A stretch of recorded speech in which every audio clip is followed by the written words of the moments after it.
Mr. Prime Minister, Nancy and I take great pleasure in welcoming you and Mrs. Gandhi to the White House today.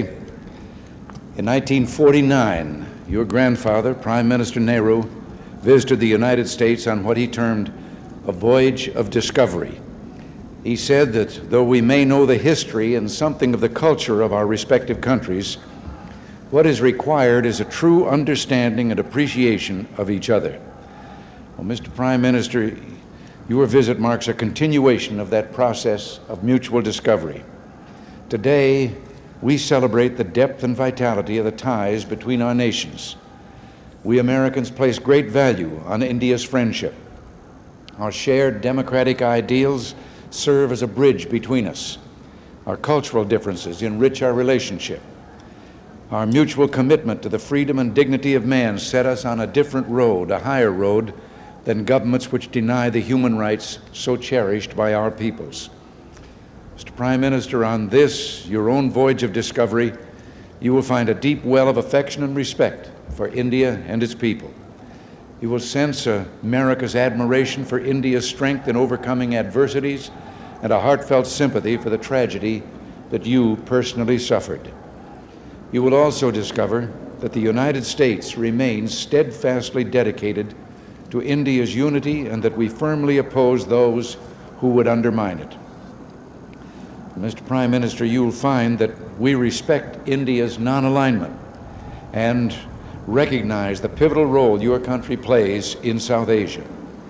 We are supportive of your efforts and those of others in South Asia to overcome past animosities in seeking stability, security, and cooperation in the region. Mr. Prime Minister, our peoples have much to gain from one another. Enthusiasm for the growing potential of our commercial and economic relations is evident here. Expanding cultural, scientific, and educational exchanges will also be a great boon to both our peoples. Our countries have areas of disagreement, yet these are opportunities to prove our mutual goodwill by discussing our differences forthrightly. We do so with confidence because we're convinced that our fundamental areas of agreement far outweigh the differences of the moment. This understanding gives us reason for optimism about the future of our relations. Your stay with us will also provide us a better understanding of you, Mr. Prime Minister. Americans are impressed with what they've seen. Your leadership and your idealism are inspiring. We're eager to learn more of your vision for India's future. I've been impressed with your efforts to invigorate India's economy. In much of the developing world, people are moving away from redistribution and state control, methods that have brought only a scarcity and suffering.